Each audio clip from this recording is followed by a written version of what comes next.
Mari kita membaca dari Kisah Para Rasul pasal yang ketiga. Kisah Rasul pasal yang ketiga ayat 11 sampai 26.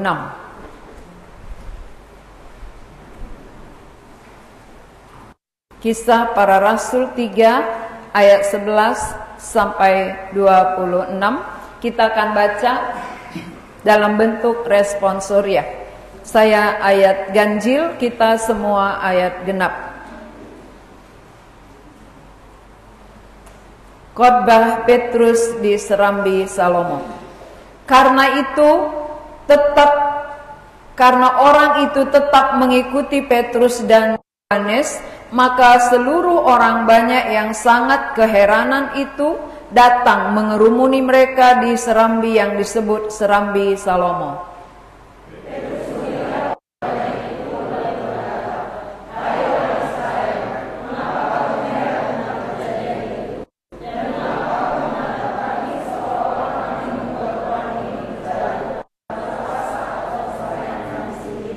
Allah Abraham, Ishak dan Yakub, Allah nenek moyang kita, telah memuliakan hambanya, yaitu Yesus yang kamu serahkan dan tolak di depan Pilatus, walaupun Pilatus berpendapat bahwa ia harus dilepaskan.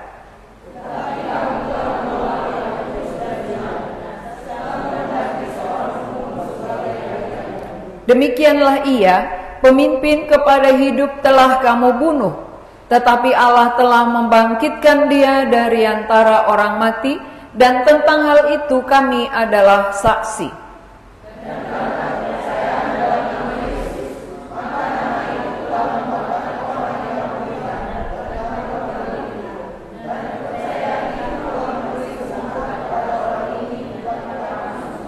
Hai saudara-saudara, aku tahu bahwa kamu telah berbuat demikian karena ketidaktahuan, sama seperti semua pemimpin kamu.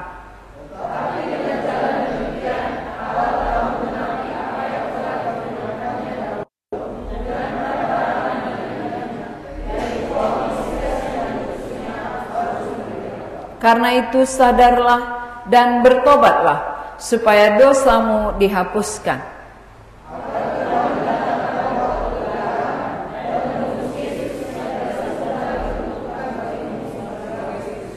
Kristus itu harus tinggal di sorga sampai waktu pemulihan segala sesuatu, seperti yang difirmankan Allah dengan perantaraan nabi-nabinya yang kudus di zaman dahulu.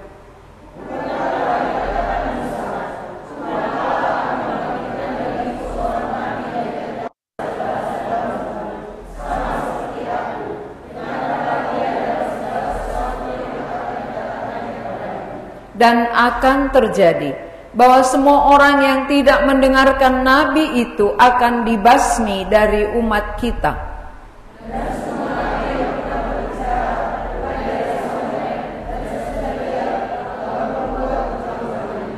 Kamulah yang mewarisi nubuat-nubuat itu dan mendapat bagian dalam perjanjian yang telah diadakan Allah dengan nenek moyang kita ketika ia berfirman kepada Abraham, oleh keturunanmu semua bangsa di muka bumi akan diberkati.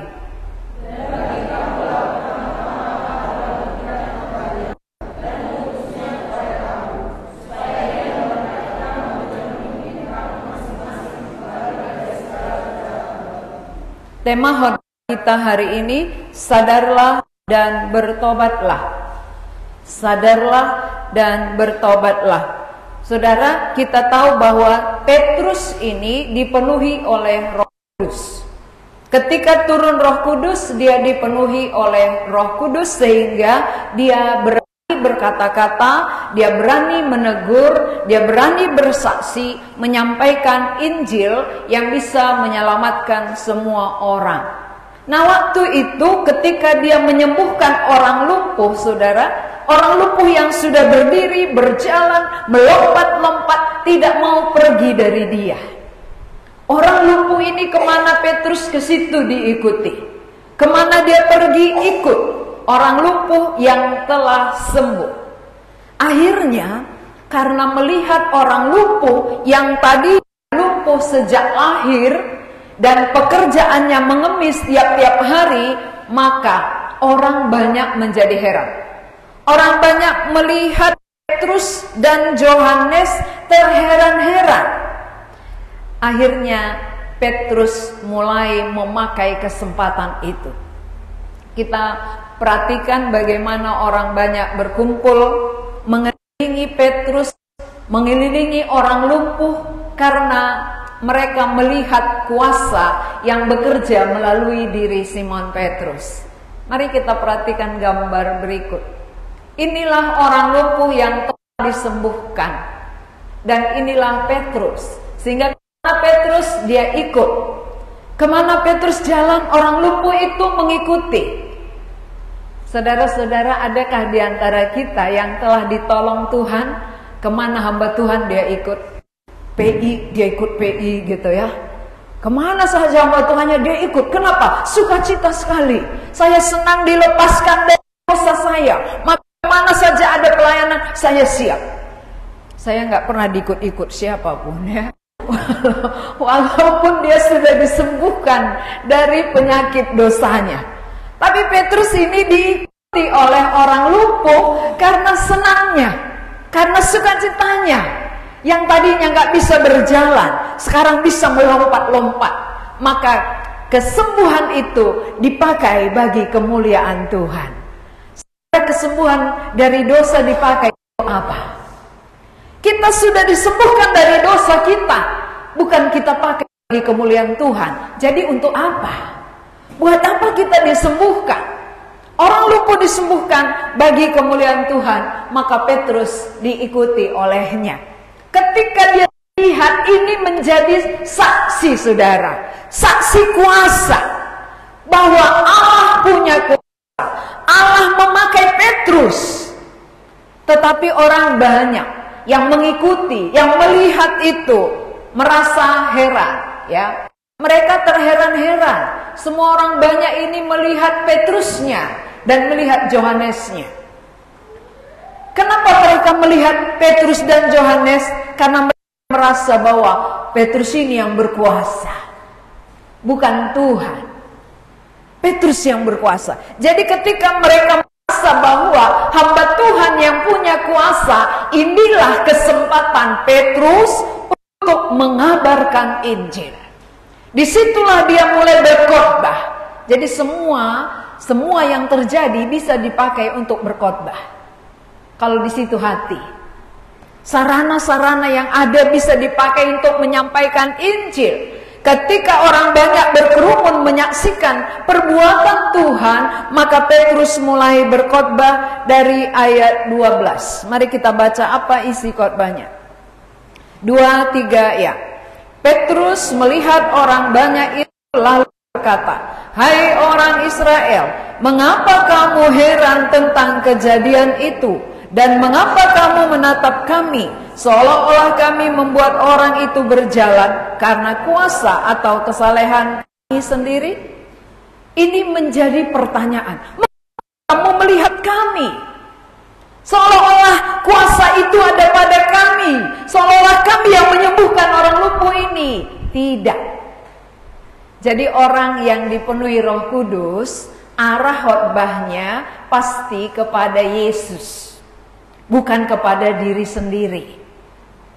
Orang yang dipimpin Roh ketika menyampaikan firman, isinya, fokusnya pasti Yesus.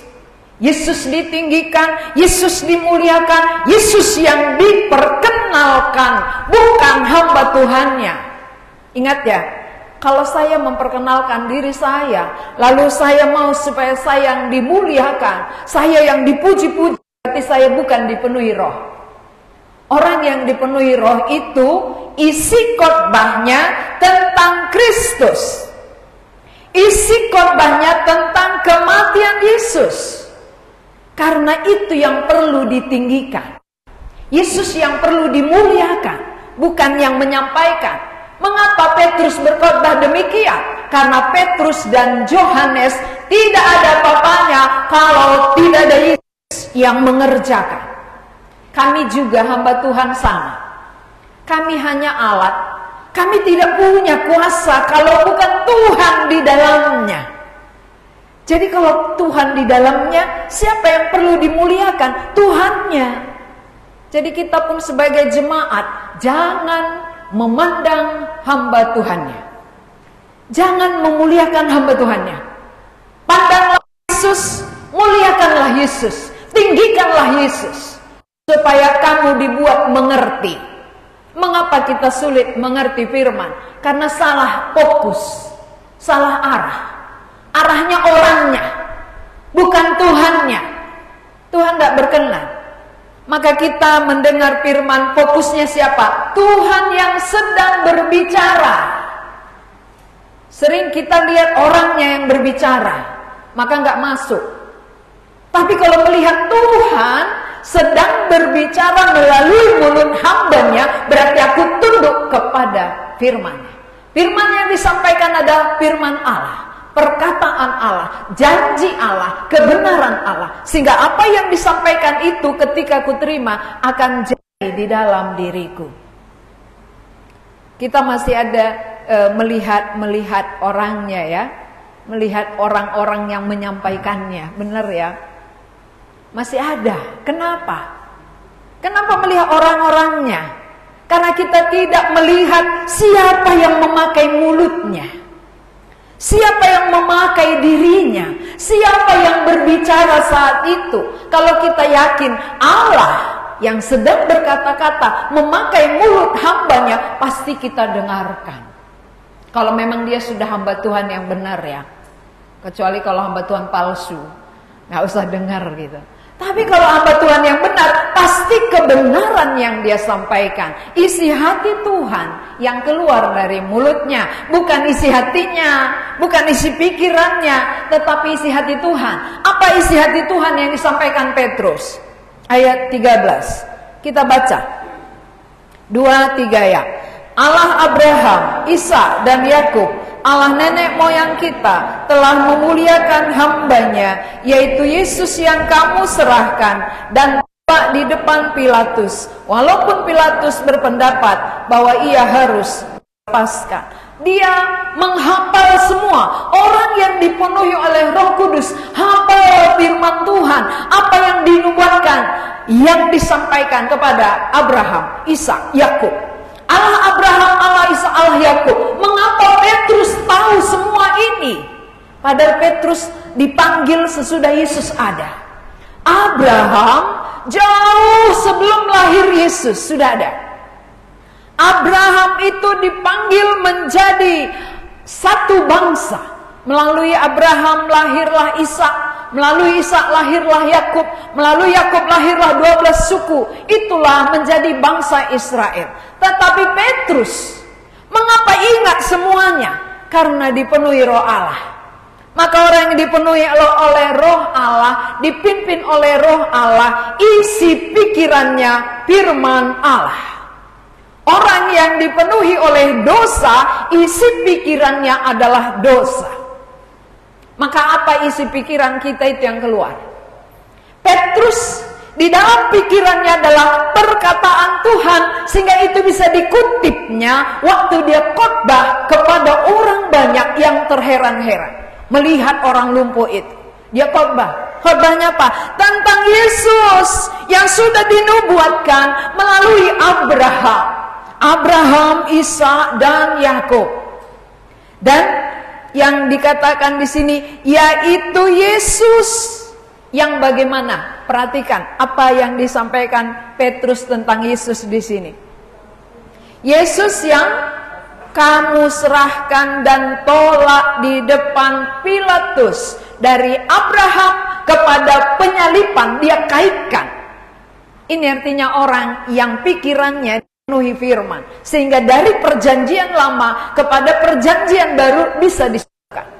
Yesus yang sudah dinubuatkan melalui Abraham, Ishak dan Yakub, kamu serahkan, kamu tolak di depan Pilatus. Kenapa? Pilatus yang berhak menyalibkan Yesus waktu itu. Dan mereka katakan, salibkan dia, salibkan dia. Itu artinya apa? Tolak. Itu artinya apa? Serahkan. Padahal Pilatus katakan bahwa dia tidak bersalah. Saya tidak mendapati salahnya. Saya tidak menemukan kesalahan Yesus. Tapi justru orang Yahudi berteriak-teriak, salibkan dia. Salibkan dia. Maka sekarang Petrus gak takut lagi menegur bangsa ini. Tadinya mereka ketakutan ditangkap ya.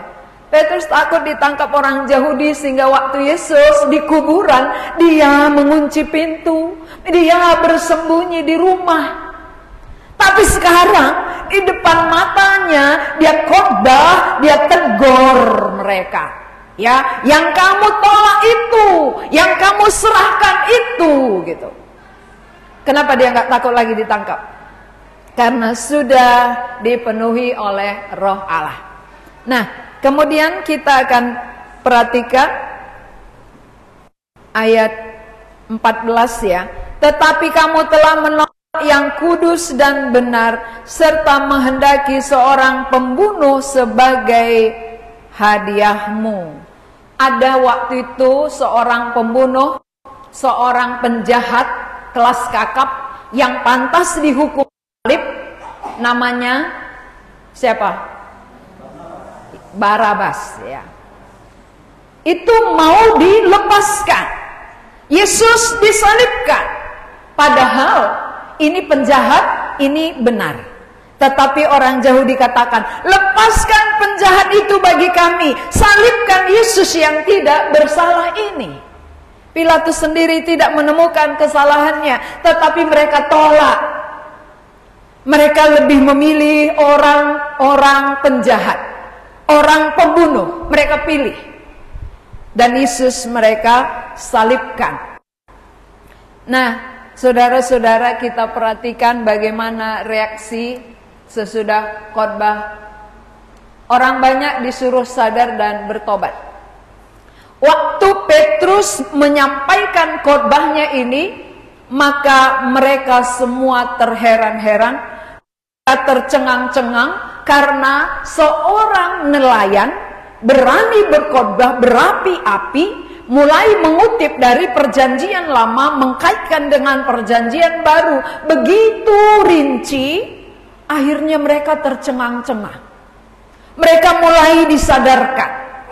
Mengapa orang Yahudi mulai sadar akan siapa mereka, akan dosa mereka?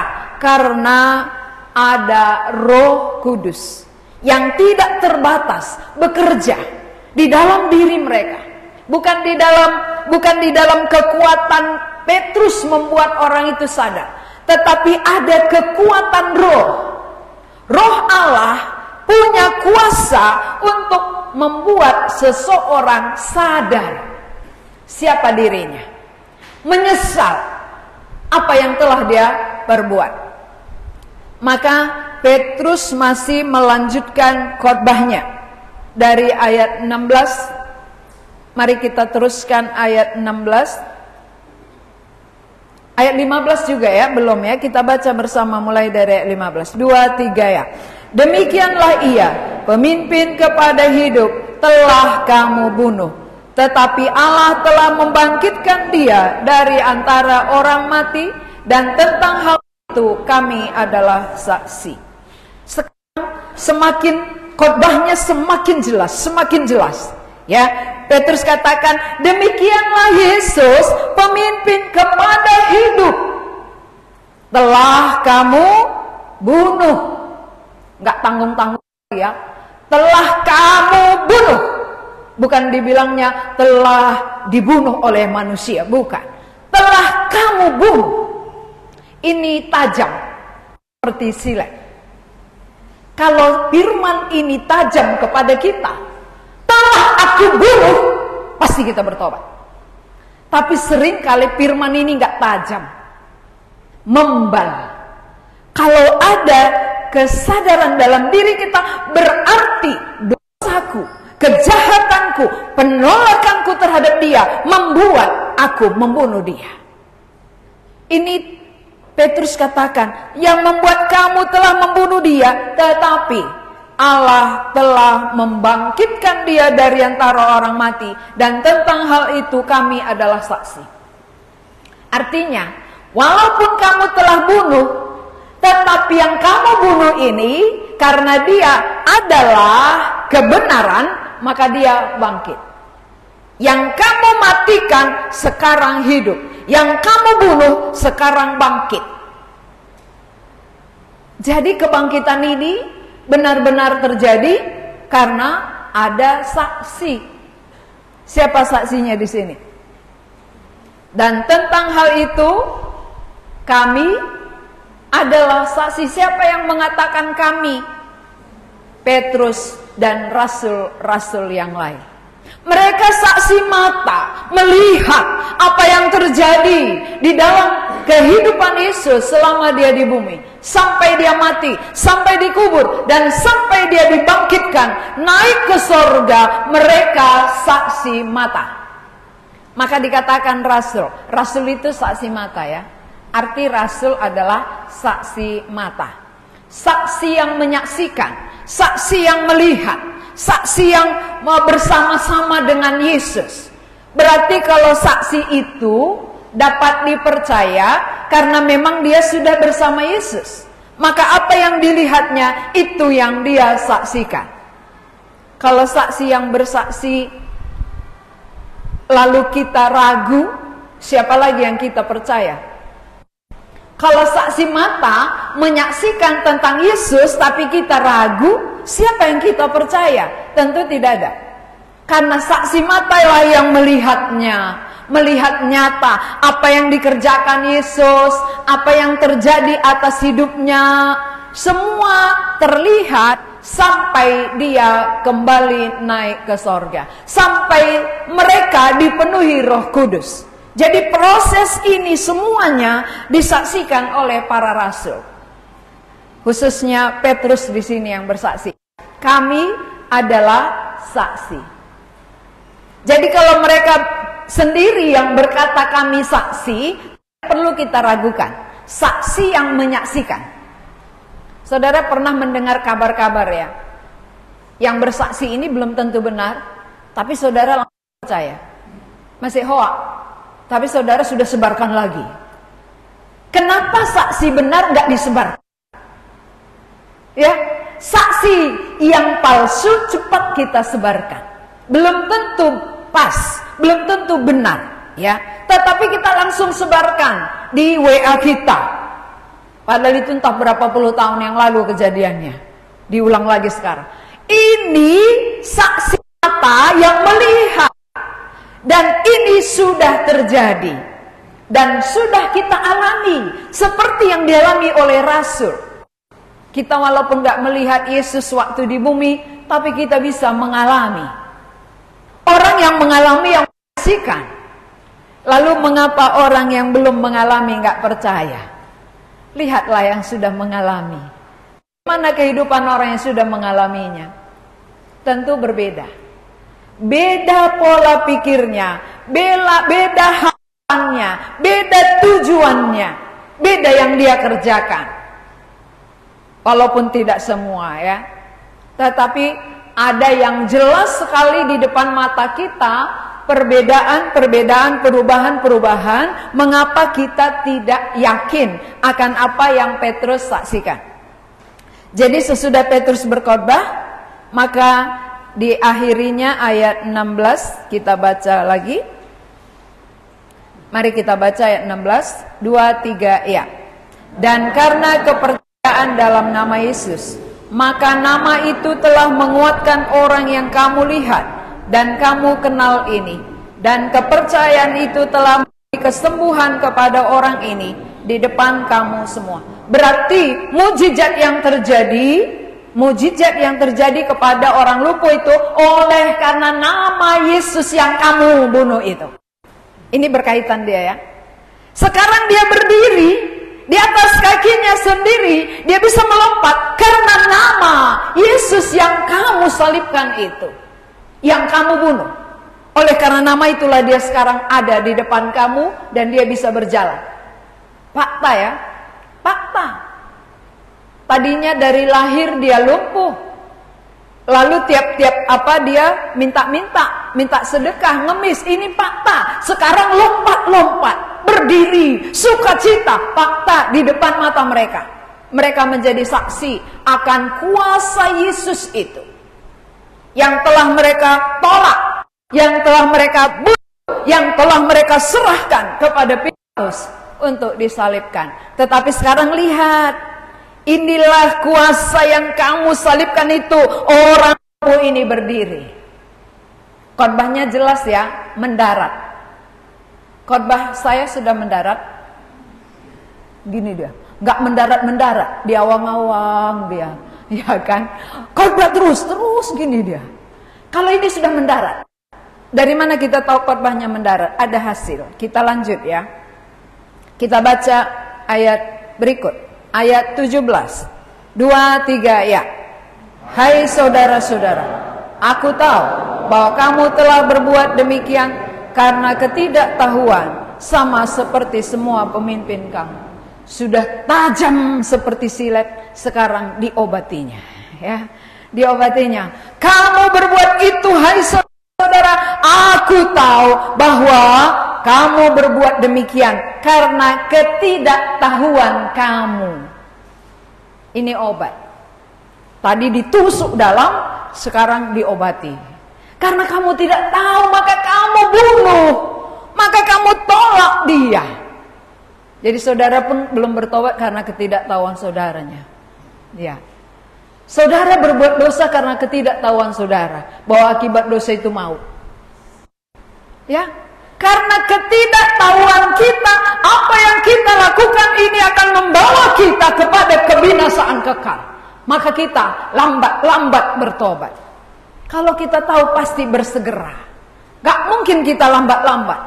Karena orang yang lambat-lambat pasti mengalami maut. Karena maut itu pasti jadi. Kapan waktunya kita dipanggil Tuhan, kita tidak tahu. Kapan waktunya kita mati, tidak ada yang tahu. Waktu adalah milik Tuhan. Jadi kalau pulang katanya nggak bisa kita tunda. Tuhan, aku belum bertobat, tunggu aku bertobat dulu, menyesal dulu gitu ya. Selama ini ngapain kau, kata Tuhan ya. Sudah lama ku tunggu. Kenapa kamu nggak pakai kesempatan yang kuberikan bagimu? Jadi waktu Petrus katakan, karena ketidaktahuanmu engkau menolak, karena ketidaktahuanmu engkau membunuh Yesus, maka jalan keluarnya apa? Kalau demikian, mari kita baca ayat 18. 2, 3 ya.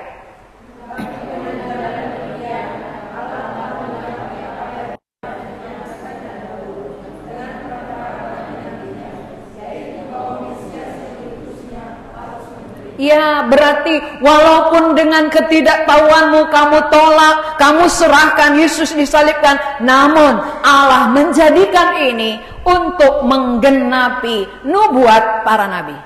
Jadi semua berkaitan. Kamu salibkan karena ketidaktahuanmu. Namun walaupun kamu tidak tahu, kamu tolak, dia disalibkan. Ini adalah penggenapan dari janji Allah melalui nabi-nabinya, bahwa Mesias harus menderita. Berarti seringkali saudara, apa yang kita kerjakan bisa kita tidak tahu, namun itu penggenapan. Ya, janji Allah harus genap. Bisa kita tidak tahu yang kita kerjakan itu salah, dosa ya, tapi akan digenapi janji Allah. Upah dosa ialah maut. Ya. Saudara ngerti maksud saya ini? Kita nggak sadar yang kita lakukan ini adalah dosa yang akan berakibat. Tapi karena kita tidak tahu, kita terus lakukan. Dan satu saat Allah akan genapi janjinya. Upah dosa ialah maut. Jadi apa yang dikatakan Tuhan pasti genap. Walaupun sekarang saudara nggak tahu. Satu saat itu semua akan jadi kenyataan. Satu saat semua yang dikatakan Tuhan pasti terlaksana, pasti jadi. Ya, percaya nggak percaya saudara, janji Tuhan pasti genap. Bukan karena kita percaya nggak.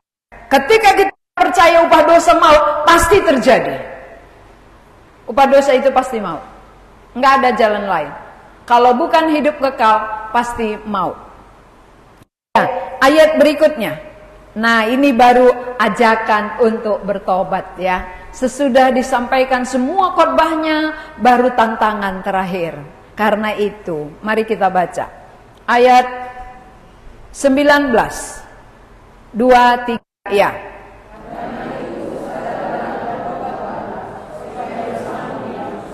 Ya, coba katakan ke sebelah-sebelah menyebelah. Karena itu sadarlah dan bertobatlah supaya dosamu dihapus. Ya kan gitu ya. Sebelah menyebelah gitu. Karena itu saudara sama-sama mengucapkannya. Sadarlah dan bertobatlah supaya dosamu dihapuskan. Mengucapkannya aja malu, apalagi menyelesaikannya. Kalau malu mengucapkannya kan, ya senang setan kan, malu dia tahu dosanya gitu ya. Dia akan tutup-tutupi, aku akan tolong dia untuk menutupi dosanya. Ya, karena setan gak mau kita membukakan siapa kita. Setan gak mau membukakan kedok-kedok kita, dosa-dosa kita, dia mau tutupi. Maka siapa yang berteman dengan setan pasti menutup dosanya dengan rapat-rapat. Siapa yang berteman dengan Yesus pasti membuka dosanya lebar-lebar. Perhatikan, ketika Paulus bertobat, aku seorang pembunuh, aku pengkhianat, kan gitu ya. Itu namanya buka dosa lebar-lebar. Kenapa? Karena sudah diampuni oleh Tuhan.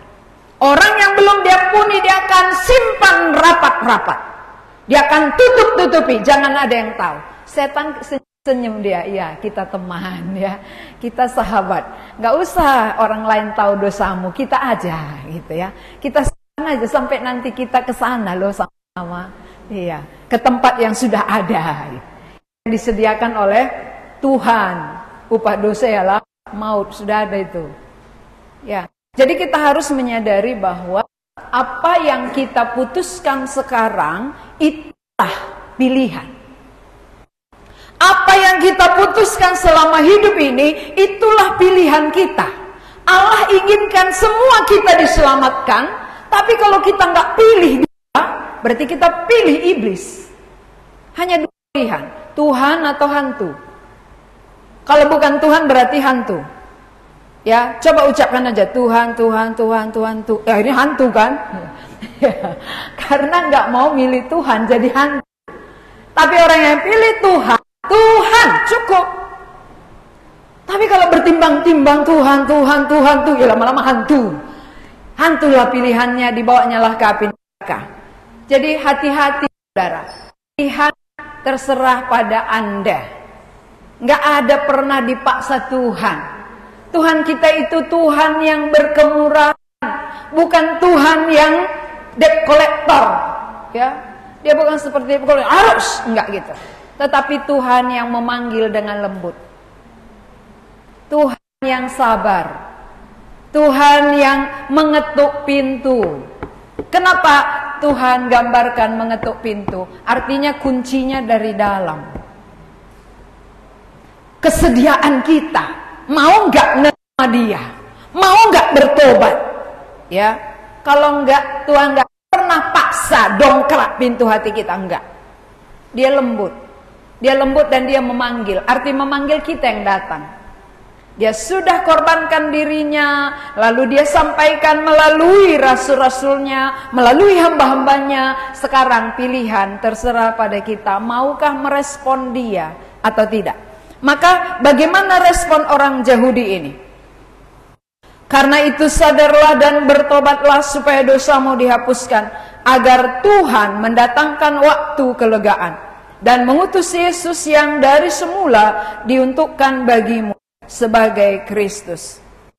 Kristus itu harus tinggal di sorga sampai waktu pemulihan segala sesuatu, seperti yang difirmankan Allah dengan perantaraan nabi-nabinya yang kudus di zaman dahulu. Jadi rupanya nabi-nabi perjanjian lama pun menubuatkan tentang Yesus. Jadi isi Alkitab kita ini, perjanjian lama dan perjanjian baru, berisi satu pribadi yang menyelamatkan. Nabi perjanjian lama menubuatkan kedatangan Yesus Kristus. Para rasul menyaksikan tentang Yesus yang sudah mati, yang sudah bangkit, dan sudah naik ke sorga. Berarti lengkap ya. Nabi menubuatkan kedatangannya, rasul menyampaikan penggenapannya. Bahwa apa yang dinubuatkan oleh para nabi sekarang telah genap. Di depan matamu terlihat kuasa Yesus yang kamu tolak itu, yang kamu salibkan itu. Sekarang yang kamu bunuh telah dibangkitkan, karena dia pemberi hidup. Jadi kalau pemberi hidup, siapa yang datang kepadanya akan hidup. Siapa yang menolak dia, dia tetap mati. Mati oleh karena dosa-dosanya. Kemudian, bukankah telah dikatakan Musa, Tuhan Allah akan membangkitkan bagimu seorang nabi dari antara saudaramu? Itu maksudnya Yesus ya. Dari antara mereka. Dan akan terjadi bahwa semua orang yang mendengarkan nabi itu yang tidak mendengarkan nabi itu akan dibasmi dari umat kita. Dan semua nabi yang pernah berbicara, mulai dari Samuel dan sesudah dia telah bernubuat tentang zaman ini, dikutip mulai dari Nabi Samuel. Bayangkan betapa encernya pikiran Petrus mengingat semua apa yang dinubuatkan oleh Samuel. Nabi-nabi perjanjian lama masuk semua dalam pikirannya. Karena apa? Dipenuhi Roh Kudus. Orang yang dipenuhi Roh Kudus isinya firman. Orang yang dipenuhi oleh dunia isinya materi. Ya. Iya atau enggak? Iya atau iya? Ya. Mari kita teruskan. Inilah isi khotbah Petrus. Bertobat berarti dari penolakan akan Yesus ada penyesalan, dan menerima Yesus menjadi Tuhan yang menyelamatkan mereka. Itu arti bertobat. Tadi kan isi khotbah Petrus, walaupun kamu lakukan itu karena kamu tidak mengerti, sama dengan nenek moyangmu. Karena itu sekarang sadarlah dan bertobatlah. Apa artinya sekarang sadar dan bertobat? Berbaliklah. Tadi kamu tolak, tadi kamu serahkan untuk disalibkan, sekarang terima. Bukan lagi tolak, tapi sambut dia. Yang kamu bunuh itu sekarang telah bangkit, terimalah dia menjadi Tuhan. Karena dialah Tuhan satu-satunya, pemberi hidup. Kalau engkau mau hidup, terimalah dia. Berarti bertobat itu adalah menyesal akan penolakan, sekarang menerima menjadi Tuhan satu-satunya yang bisa menyelamatkan. Tadi menolak, sekarang menerima. Mungkin saudara berkata dalam hati begini, itu kan orang Yahudi yang tolak, orang Yahudi yang berseru salibkan, saya kan gak ikut gitu ya. Ya kita memang gak ikut dulu, belum lahir kita. Ya waktu Yesus disalibkan kita belum ada di bumi. Tapi bagaimana kita katakan kita tidak ikut menolak, tidak ikut menyalibkan, kalau kita sendiri tetap tidak menerima kematian, kebangkitannya bagi pengampunan dosa kita? Kalau kita nggak menerima sama dengan nolak. Ya, walaupun kita nggak ikut waktu Yesus disalib, kita nggak ikut berseru-seru salibkan dia, tapi hati yang terus menolak kematian, kebangkitannya, berarti kita ikut menolak Yesus. Siapa yang menolak tidak akan hidup, karena Yesus pemberi hidup. Siapa menerima dia akan hidup, karena kita datang kepada sumber kehidupan. Jadi Yesus satu-satunya sumber kehidupan. Tidak ada dua, tidak ada pilihan, karena hanya dia yang mati dan bangkit. Di dunia ini tidak ada satu tokoh manapun yang pernah mati lalu bangkit naik ke sorga selain pribadi Yesus. Beranikah saudara tolak itu? Kalau saudara berani tolak, berani masuk maut. Siapa berani nolak Yesus berarti dia bersedia masuk kepada penderitaan kekal. Tidak akan hidup. Tapi siapa yang menerima Yesus yang pemberi hidup, dia akan hidup bersama Yesus selamanya di sorga. Ini jelas ya, bagi orang Yahudi tadi jelas khotbah Petrus, lalu respon mereka ada yang menerima ini. Ini kan semua kejahatan dan dosa yang begitu berat mereka letakkan di bawah kaki salib Yesus. Dan orang yang telah meletakkan ini sudah diselamatkan. Jadi kapan mulai kita selamat? Saat kita menerima Yesus menjadi Tuhan kita. Itu titik awal kita selamat. Itu titik awal kita beranjak berjalan bersama Dia menuju sorga, rumah Bapa. Berarti walaupun kita di bumi, alamat kita menuju sorga. Kalau kita belum menerima Dia, berarti alamat kita masih menuju maut. Ini dia. Ini api neraka, ini sorga. Jadi kita sama-sama berbeban berat.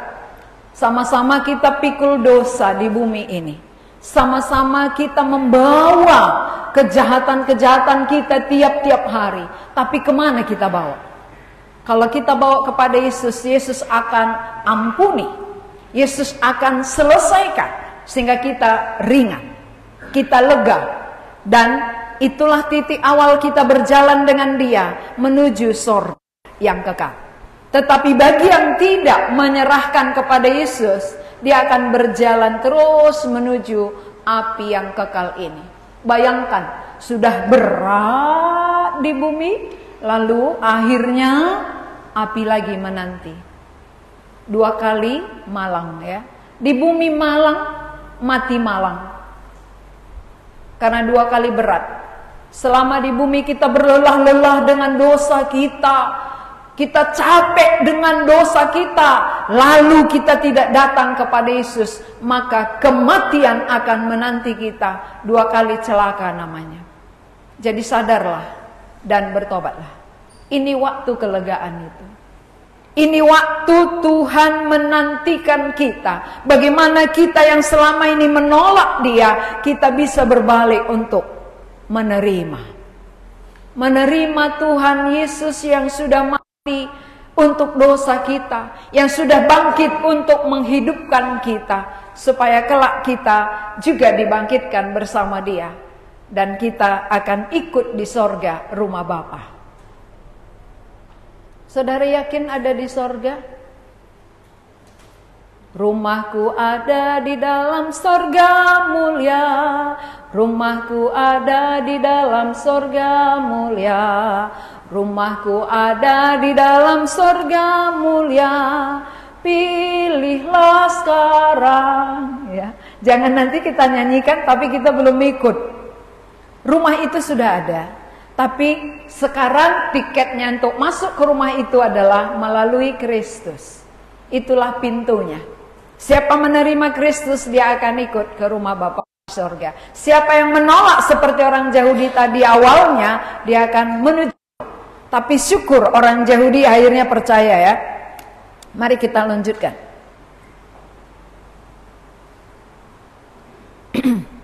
Kita masuk ke ayat 24. Dan semua nabi yang pernah berbicara mulai dari Samuel dan sesudah dia telah bernubuat tentang zaman ini. Ya, tentang zaman ini maksudnya zaman Yesus itu mati dan bangkit. Sudah dinubuatkan.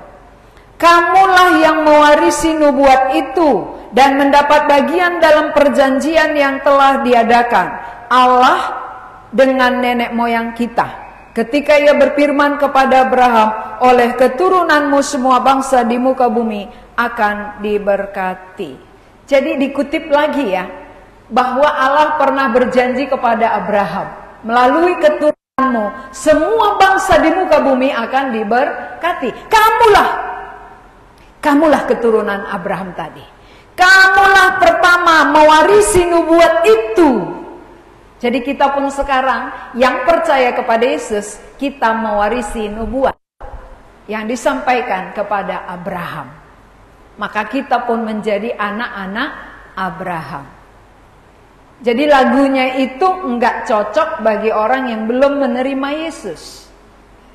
Karena anak Abraham adalah orang yang telah menerima janji yang disampaikan Allah kepada Abraham. Melalui keturunanmu, semua bangsa akan diberkati. Siapa keturunannya? Yesus. Jadi siapa yang menerima Yesus, dia menjadi anak-anak Abraham. Maka Lazarus itu yang miskin masuk di pangkuan Abraham karena dia percaya. Jadi masuk pangkuan Abraham maksudnya bukan di pangkuan ya, bukan di pangku ya, tapi satu tempat dengan Abraham. Sudahkah nanti saudara menjadi anak Abraham? Satu tempat dengan Abraham di sorga. Pilihlah hari ini, sadarlah dan kembalilah. Tidak ada kedamaian, kebahagiaan, ketenangan di luar Yesus.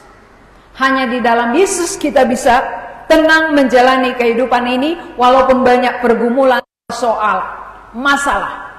Sampai kita mati, gak ada manusia yang lepas dari masalah. Karena ada daging. Selama kita ada dalam daging, pasti ada masalahnya. Tapi kalau bersama Yesus, kita tidak sendiri menyelesaikannya. Tetapi bersama dengan Tuhan. Berjalan bersama Tuhan menuju sorga yang mulia. Sadarlah. Ya, ucapkan, sadarlah. Ya, bilang sama yang belum bertobat, sadarlah dan bertobatlah. Inilah waktunya.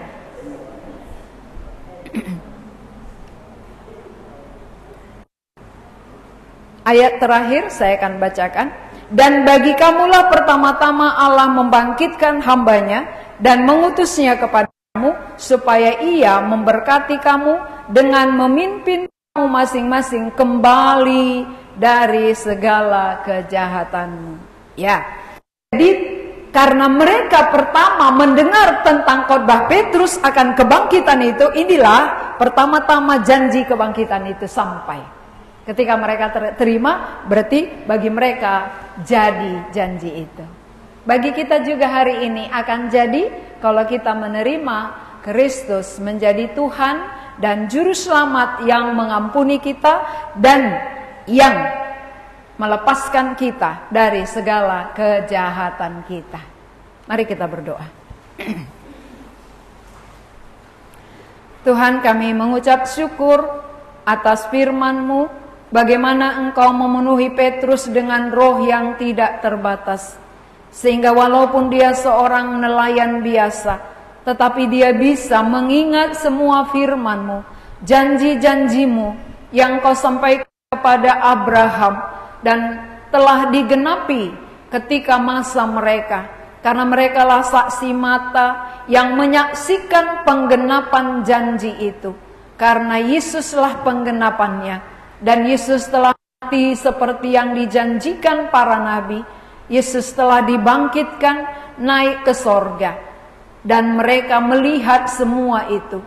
Sehingga dengan kuasa Yesuslah orang lumpuh pun disembuhkan.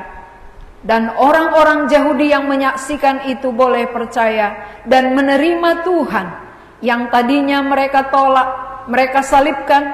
Tetapi ketika Petrus berkhotbah, mereka percaya kepadamu. Buatlah hati kami sama dengan orang Yahudi yang selama ini kami tolak. Kami menolak Yesus melalui sikap hidup kami.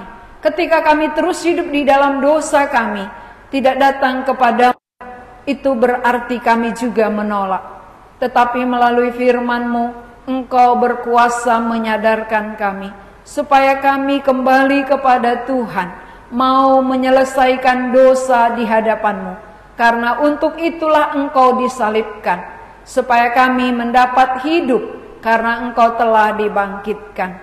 Berkati setiap jemaat-Mu yang sudah mendengar kebenaran, supaya firman ini jadi bagi mereka. Dalam nama Tuhan Yesus kami berdoa. Amin.